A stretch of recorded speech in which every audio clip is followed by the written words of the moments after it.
The massive space station called Galactic Unity Academy floated in the darkness between stars like a giant metal city.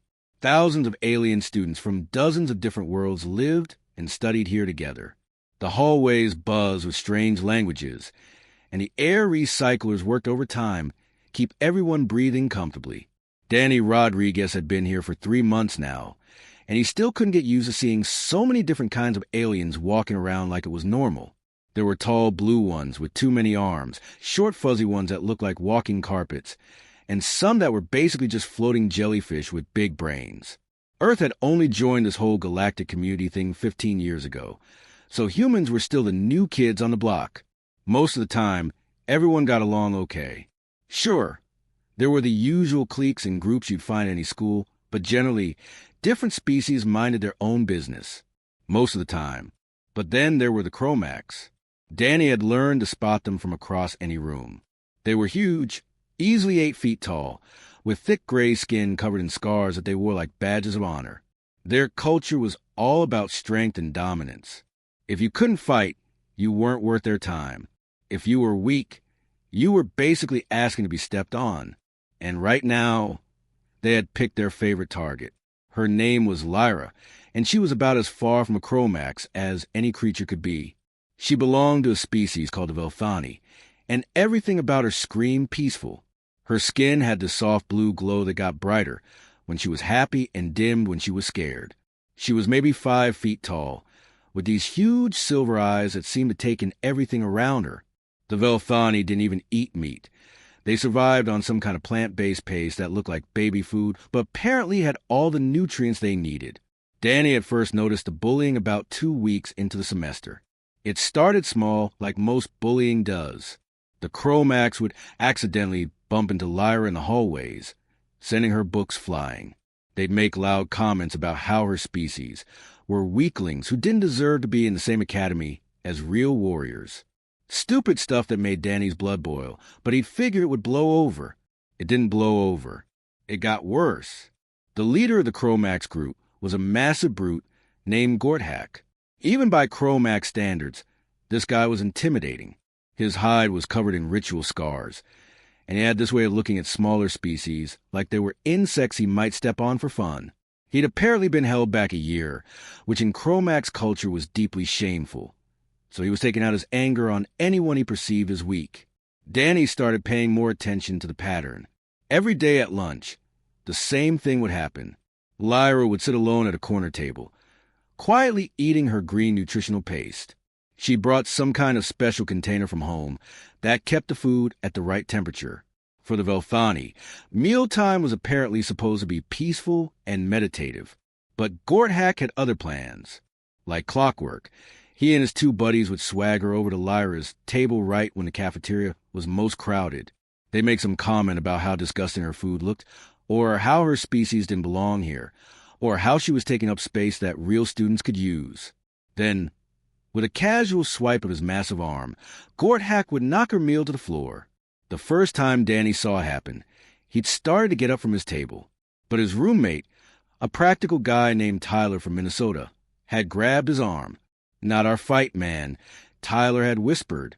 "We're guests here. Can't go around starting trouble with other species."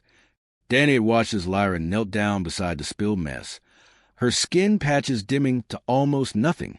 The green paste had splattered across the metal floor, mixed with dust and debris from dozens of different alien shoe equivalents. It was disgusting. But Gorthak wasn't done. He'd activated some kind of recording device and started filming as he ordered Lyra to eat the food off the floor. "Floor food for floor creatures," he growled in his rough voice, while his buddies laughed and made comments in their own language. And Lyra had done it. She'd actually knelt there and started eating the contaminated paste with her hands while the Chromax recorded her humiliation. Her whole body had been shaking, and Danny could see tears running down her face.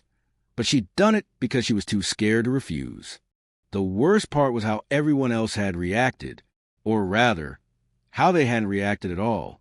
Hundreds of students from dozens of species had watched this happen, and not one of them had said a word. They'd just stared for a moment, then gone back to their own conversations like nothing had happened. That first incident had haunted Danny for days. He'd grown up in a rough neighborhood in East LA, where you learn early that bullies only understood one language. But this wasn't his old high school. This was a diplomatic institution, where humans were barely tolerated guests. Starting a fight with alien students could get him expelled, or worse, could damage relations between Earth and the Galactic Council. So he'd done nothing, and he'd hated himself for it.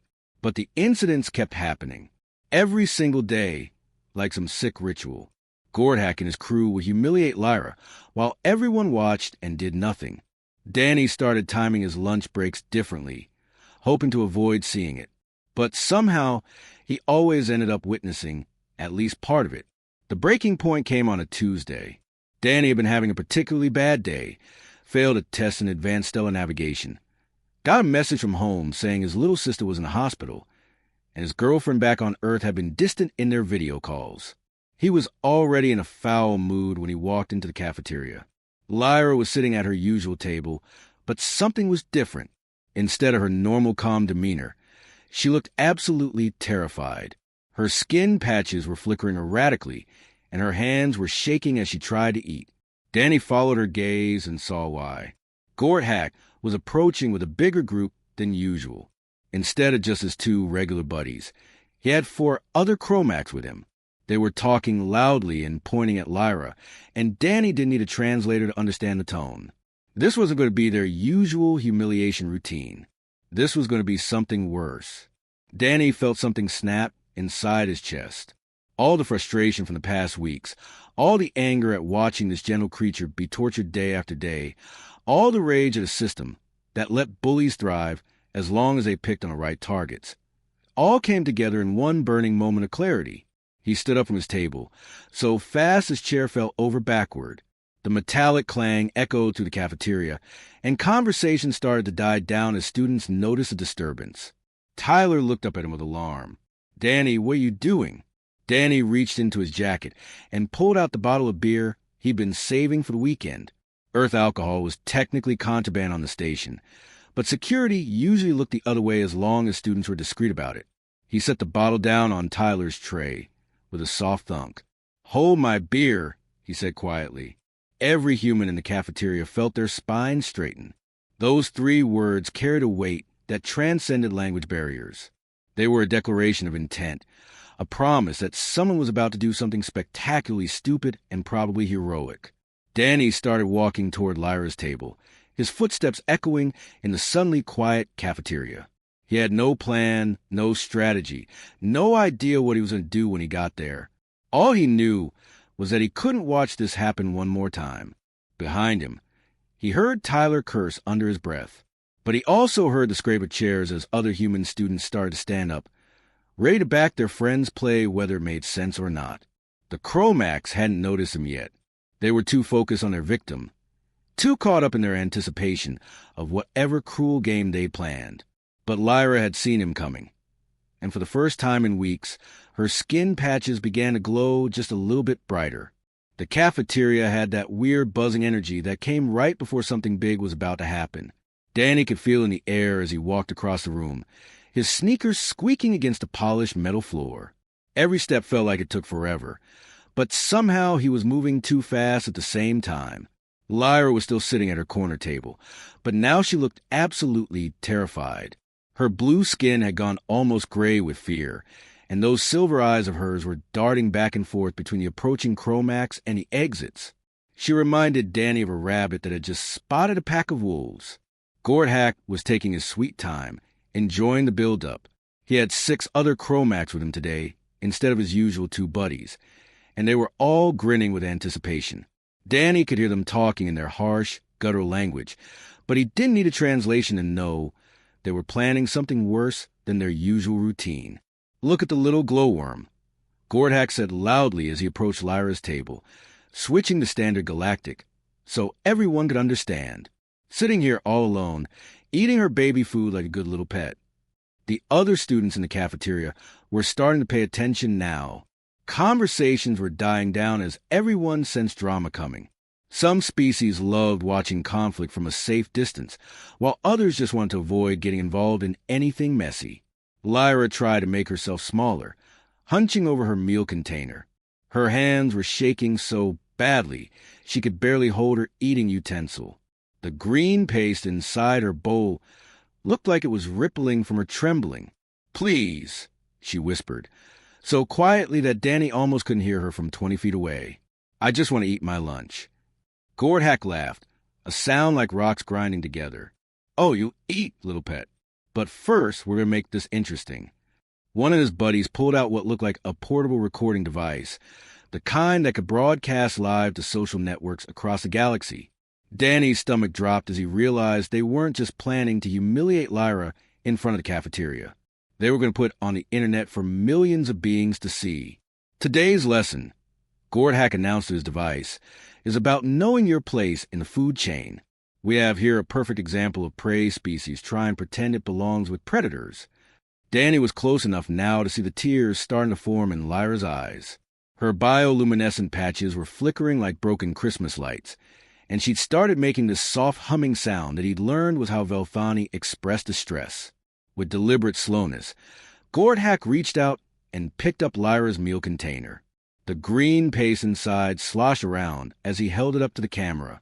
"This is what weakness eats," he said with disgust. "Plant slime. No wonder they're so pathetic." Then he turned the container upside down. The paste hit the floor with a wet splat that seemed to echo through the suddenly silent cafeteria. It spread out in an ugly green puddle, immediately picking up dirt, dust, and whatever gross stuff accumulated on a space station floor that thousands of different alien feet walked on every day. But Gordhack wasn't finished. He reached into his pack and pulled out a small container of what looked like brown powder. Danny had no idea what it was, but from the way Lyra gasped and tried to back away, it wasn't anything good. "This," Gordhack said to his camera, "is powdered dung from a Terrashian waste beast, considered a delicacy on some worlds. Completely toxic to Velthani digestive systems. Let's see what happens when we add a little seasoning to our friend's meal." He started sprinkling the brown powder over the spilled paste while his buddies held Lyra in place. She was making that humming sound louder now, and Danny realized it wasn't just distress. It was a cry for help in her species' language. "Now then," Gordhack said, grabbing Lyra by the back of her neck and forcing her to look down at the contaminated mess. "You're going to eat every bit of this while the galaxy watches. And if you refuse, well, accidents happen to weak species who don't know their place." The threat in his voice was clear. This wasn't just bullying anymore. This was something that could seriously hurt her, maybe even kill her if that powder was as toxic as he claimed. Danny felt something shift inside his chest like a gear clicking into place. All his life, he'd had this thing where he couldn't stand watching bigger people pick on smaller ones. It had gotten him in trouble in elementary school, high school, and twice during his brief stint in community college before he'd qualified for the academy exchange program. His mom always said he had a hero complex that was going to get him killed someday. His dad said he needed to learn when to mind his own business. His ex-girlfriend had broken up with him because he couldn't walk past a fight without getting involved. But right now, watching this gentle creature about to be poisoned for entertainment, Danny didn't care about any of that. He didn't care about diplomatic incidents or getting expelled or even getting his ass kicked by 7 aliens twice his size. All he cared about was the fact that nobody else was going to help her. The cafeteria had gone completely silent now. Hundreds of students from dozens of species were watching this happen, and not one of them was moving to intervene. Some looked uncomfortable, others seemed curious about the outcome, but most just looked like they wanted to be anywhere else. Gordhack pushed down on Lyra's shoulder, trying to force her to kneel beside the contaminated paste. She was crying openly now, her tears leaving silvery trails down her blue cheeks. The humming had turned into something that sounded almost like a song, maybe a prayer in her language. "Come on, little pet," Gordhack taunted. "Time to eat like the animal you are." That's when Danny reached the table. "Hey," he said quietly. His voice wasn't loud, but in the dead silence of the cafeteria, it carried like a gunshot. Every head turned toward him, and Danny suddenly found himself the center of attention for about 1,000 alien beings. Gordhack looked up from Lyra with surprise and annoyance. He'd been so focused on his victim that he hadn't noticed the human approaching. Now he straightened to his full 8-foot height, towering over Danny like a gray mountain of muscle and scars. "This doesn't concern you, little human," Gordhack growled. "Walk away before you get hurt." Danny looked down at Lyra, who was staring up at him with those huge silver eyes full of hope and terror. Then he looked at the spilled paste on the floor, contaminated with who knows what kind of alien waste product. Finally, he looked back up at Gordhack and his gang of bullies. Actually, Danny said, surprising himself with how steady his voice sounded, I think it does concern me. He knelt down beside the mess on the floor, ignoring the gasps from the watching crowd. Up close, the paste looked even more disgusting, green and slimy with chunks of brown powder mixed in. It smelled like a combination of rotten vegetables and something much worse. See where I come from, Danny continued, scooping up a handful of the contaminated paste. We have this rule about not eating alone. Before anyone could react, before his brain could talk him out of it, Danny put the handful of poisoned food in his mouth and swallowed. It tasted worse than anything he'd ever experienced, bitter, slimy, with a chemical aftertaste that made his eyes water. His stomach immediately started cramping, and he could feel his body trying to reject the foreign substances. But he forced himself to smile as he looked up at the stunned Chromax. Not bad, he lied through gritted teeth. Got any more? The cafeteria erupted. Students were shouting in dozens of languages, some trying to get closer to see what was happening, others backing away like they expected violence to break out any second. Recording devices appeared from everywhere as beings realized they were witnessing something unprecedented. Gordhack stood there with his mouth hanging open, completely thrown off his script. This wasn't how things were supposed to go. Victims were supposed to be afraid, supposed to beg, supposed to submit to superior strength. They weren't supposed to calmly eat poison and ask for seconds. Danny reached for another handful of the contaminated paste, his hand shaking slightly from whatever the brown powder was doing to his nervous system. But his voice stayed steady as he looked directly into Gordhack's eyes. So here's how this works, he said conversationally. My friend here is having lunch and apparently you think she should eat off the floor. Well, if she's eating off the floor, then I'm eating off the floor too. That's just how humans do things. He took another bite, and this time he couldn't hide the grimace as his body rebelled against the toxic mixture. But he kept talking. The way I see it, you've got two choices. You can walk away right now and find something better to do with your time. Or you can keep playing this game and we'll see just how committed you really are to making people eat garbage. Danny's vision was starting to blur around the edges, and he could feel sweat breaking out across his forehead. Whatever that brown powder was, it was definitely not agreeing with his human digestive system. But he maintained eye contact with Gordhack and reached for another handful. What's it going to be, big guy? Danny could feel his body starting to shut down from whatever poison he'd just eaten, but he wasn't about to let it show. His hands were trembling, and there was this weird metallic taste spreading through his mouth that definitely wasn't normal. But he kept his eyes locked on Gordhack and reached for another handful of the contaminated paste. The entire cafeteria had gone dead silent. Even the usual background hum of the ventilation system seemed quieter, like the space station itself was holding its breath to see what would happen next. Gordhack's gray skin had turned a darker shade, which Danny had learned meant the Chromax were either really angry or really confused. Right now, the massive alien looked like both. His scarred face was twisted into an expression that suggested he couldn't quite process what he was seeing. What are you doing? Gordhack demanded, his voice cracking slightly. This wasn't in his playbook. Victims weren't supposed to join involuntarily. Danny swallowed another mouthful of the poisoned food, fighting back the urge to throw up immediately. His stomach felt like it was full of acid, and his vision kept flickering at the edges. But he managed to smile up at the towering Chromax. I'm having lunch with my friend, Danny said simply. You got a problem with that? Lyra was staring at him like he'd lost his mind, which honestly wasn't far from the truth. Her bioluminescent patches were flickering rapidly between dim fear and bright amazement. She kept making these soft clicking sounds that he'd learned meant she was trying to process something completely outside her understanding. Human, she whispered in her musical voice, you don't have to do this. The powder, it will make you very sick. Yeah, I kind of figured that out, Danny replied, wiping some of the green slime from his chin. But you know what? Sometimes getting sick is better than watching a friend eat alone. The word friend seemed to hit Lyra like a physical blow. Her eyes went wide, and for the first time since he'd known her, her skin patches blazed with pure, brilliant light. In Velthani culture, apparently, calling someone your friend was a bigger deal than he'd realized. Gordhack looked back and forth between them, his confidence starting to crack. This human was completely ruining his carefully planned humiliation ritual. The recording device was still running, but instead of capturing a weak prey species being degraded, it was showing some crazy human voluntarily eating poison to make a point. Stop it, Gordhack ordered. This is not how this works. Oh really? Danny asked, scooping up more of the paste. And how exactly is it supposed to work? You pick on someone half your size, film it for your friends, and everyone just watches? That the plan? He could see other human students starting to move in his peripheral vision.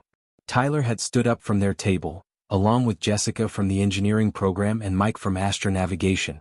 They weren't saying anything yet, but they had that look that Danny recognized from back home, the look people got right before someone was about to get their ass kicked for picking on the wrong person. "You're making a mistake, human," one of Gordhack's buddies growled, stepping closer. "Walk away now before this becomes a problem for your whole species." Danny laughed, which was a mistake because it made his stomach cramp even harder. "You know what? I've been making mistakes my whole life. This one feels pretty good so far." He took another bite of the contaminated food, and this time he couldn't hide the shudder that ran through his body. Whatever that brown powder was, it was definitely doing something to his nervous system.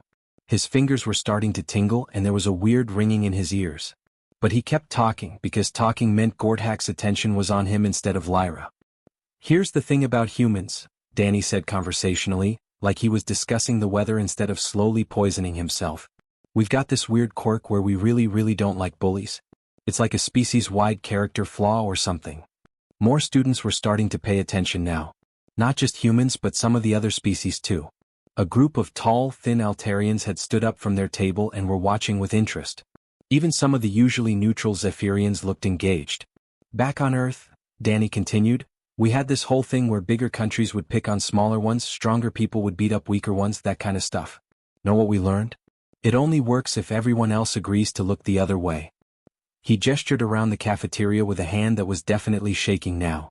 "Looks like everyone's paying attention today." Gordhack's skin had gone almost black with rage. In Chromax culture, being challenged publicly was a huge deal, especially by someone from what they considered an inferior species. But Danny's calm defiance was throwing him off balance.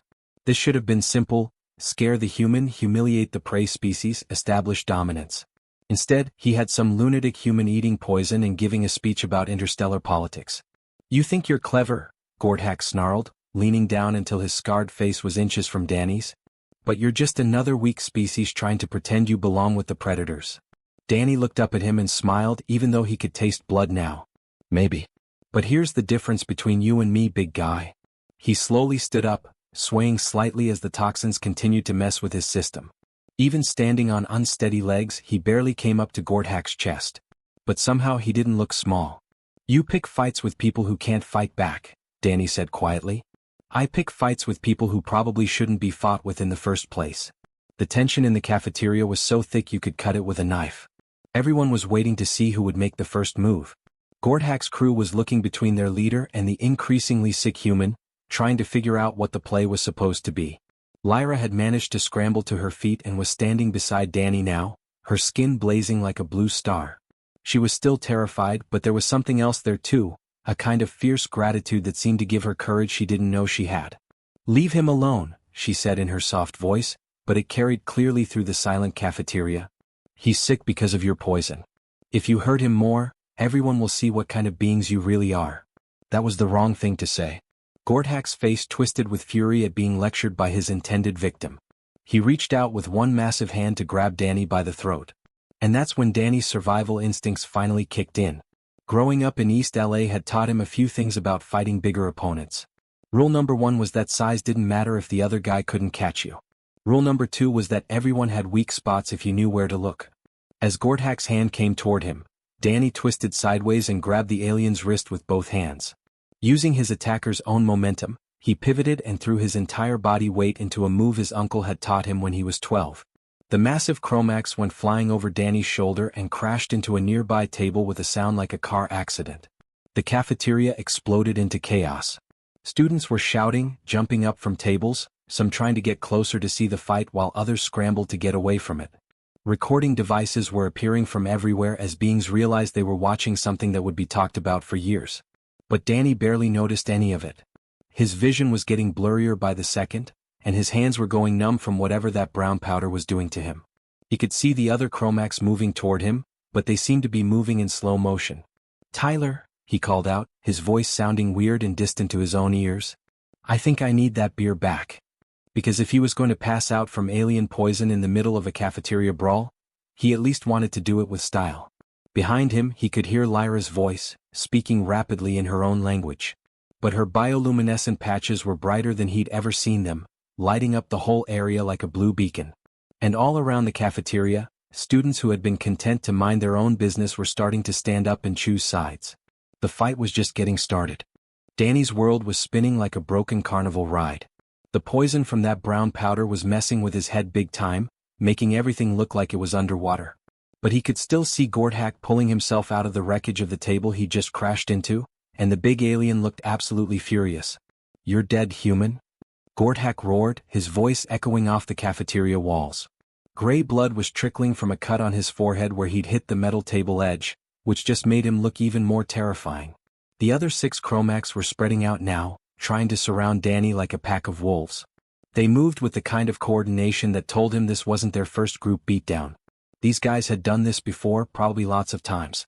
Danny wiped his mouth with the back of his hand and was disturbed to see it came away streaked with blood.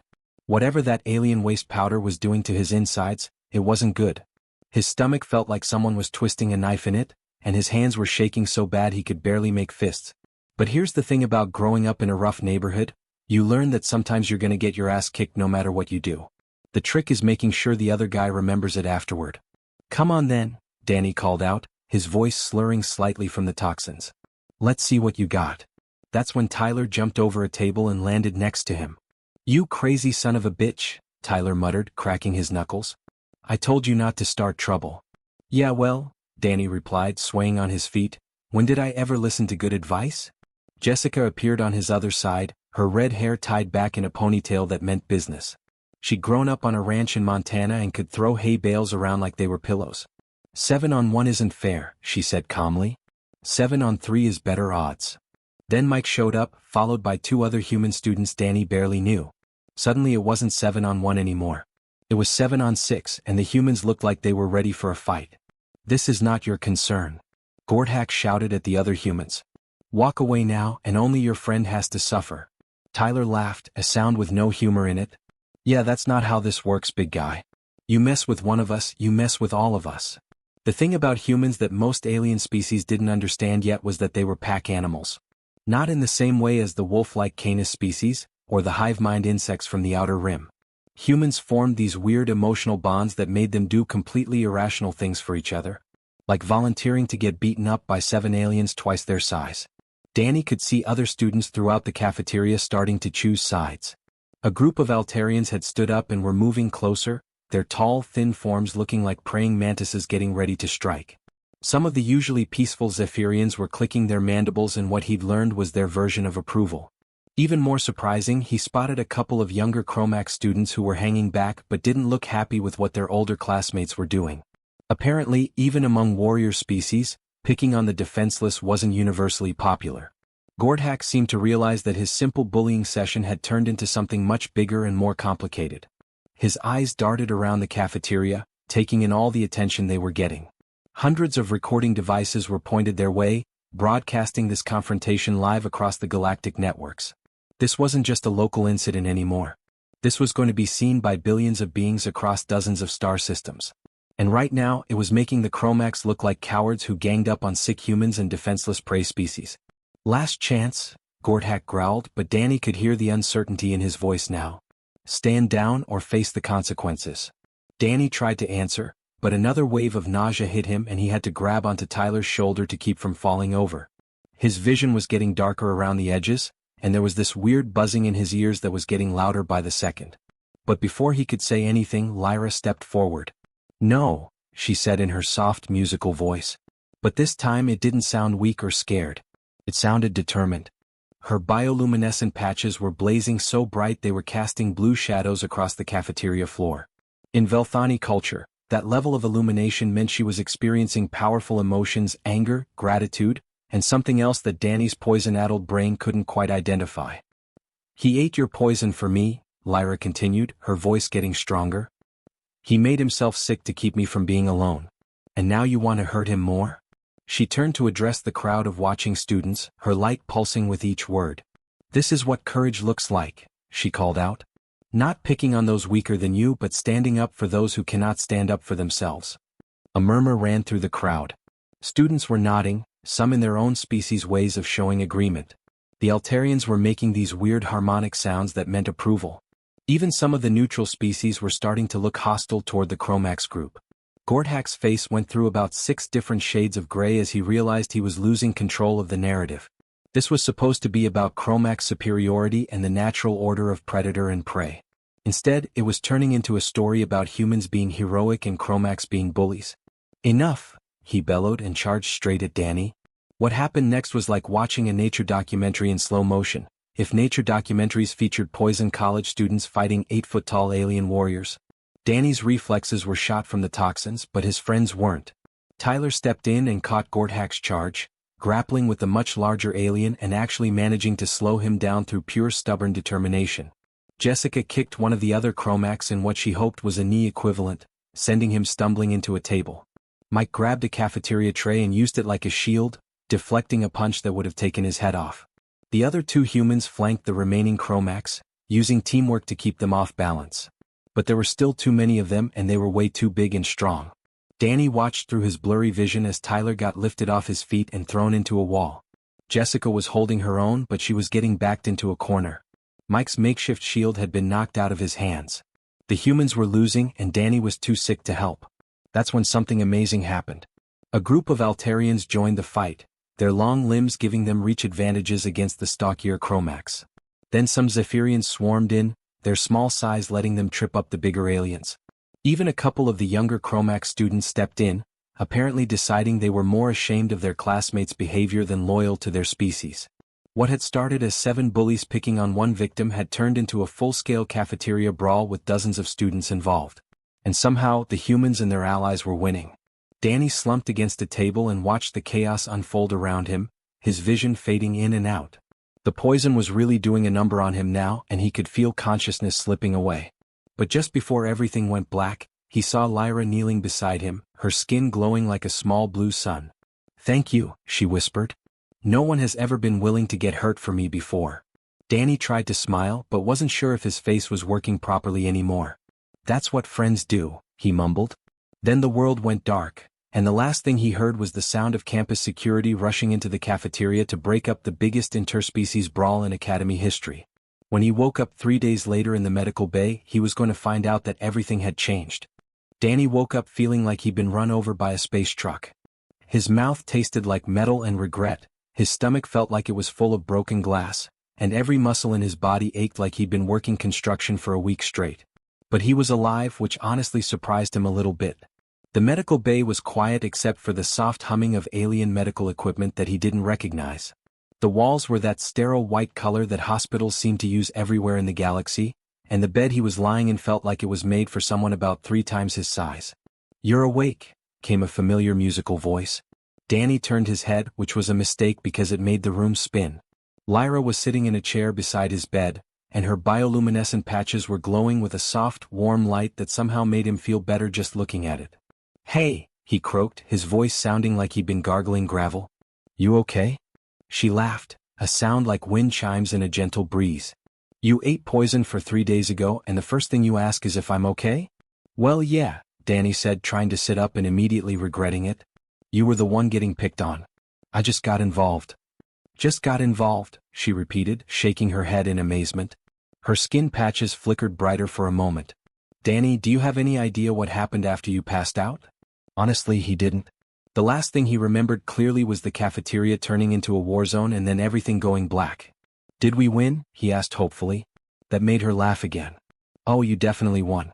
But not in the way you might think." Before she could explain, the medical bay doors slid open and Tyler walked in, followed by Jessica, Mike, and about 6 other human students Danny barely knew. They all looked like they'd been in a fight. Tyler had a black eye, Jessica's knuckles were bandaged, and Mike was walking with a slight limp. "Look who's finally awake," Tyler said with a grin. "How you feeling, hero?" "Like garbage," Danny admitted. "What happened? And why does everyone keep calling me a hero?" Jessica pulled up a chair and sat down, wincing slightly. "Dude, you have no idea what you started. That video of you eating poison and standing up to those Chromax bullies has been viewed about 50 million times across the galactic networks." "What video?" Danny asked, though he was pretty sure he already knew. Mike held up his data pad and showed Danny the screen. There he was, kneeling on the cafeteria floor, calmly eating contaminated food while staring down a group of 8-foot-tall aliens. The video had been shot from multiple angles by different students, and someone had edited them together into a pretty dramatic sequence. The title is Human Eats Poison Rather Than Let Friends Suffer Alone, Mike explained. It's been shared on every social platform in known space. You're famous, man.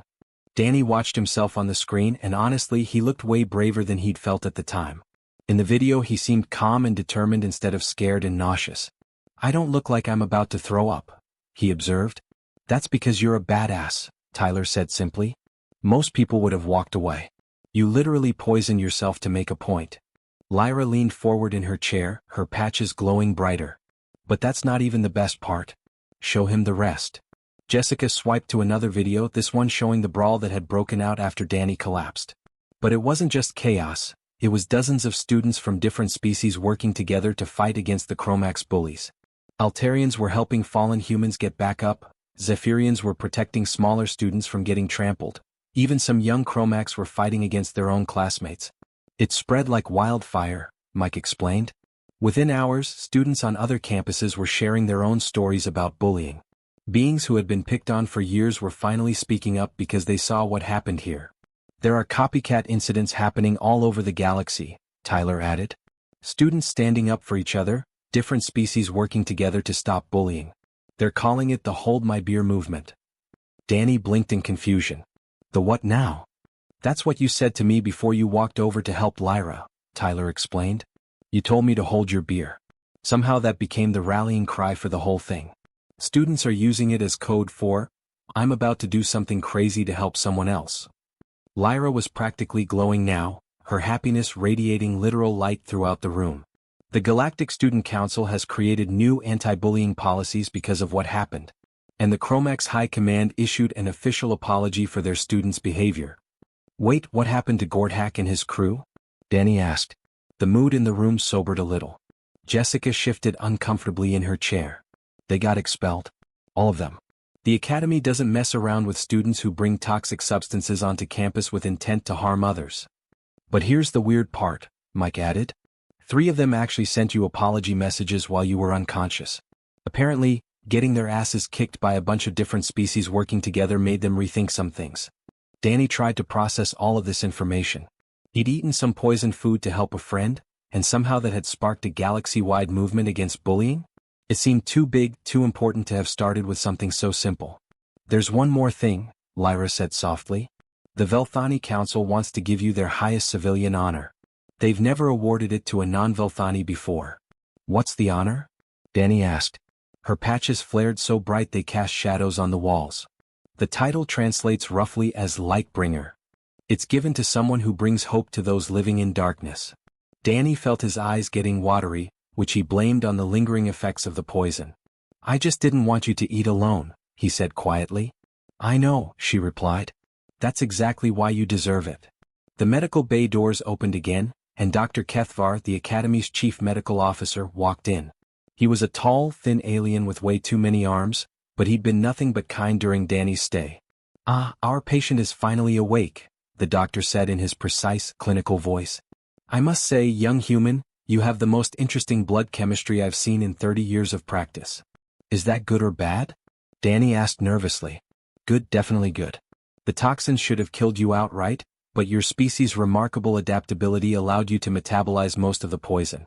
You'll be completely recovered within another day or 2. Tyler grinned. Turns out humans are harder to kill than anyone expected. Who knew? As his friends continued talking and joking around his bed, Danny found himself looking at Lyra.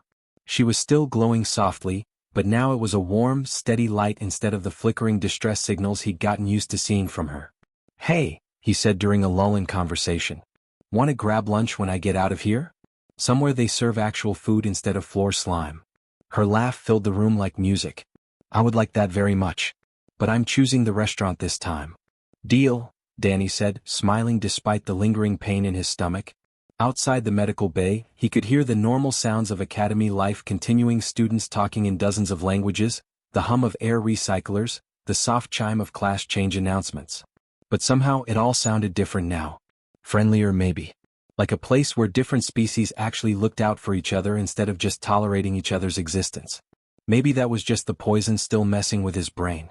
Or maybe, sometimes all it took to change the world was one person deciding they couldn't watch a friend eat alone. Either way, Danny was pretty sure he could live with being known as the guy who ate alien poison for friendship. He'd had worse reputations. And honestly, the food wasn't that bad once you got past the whole deadly toxins thing.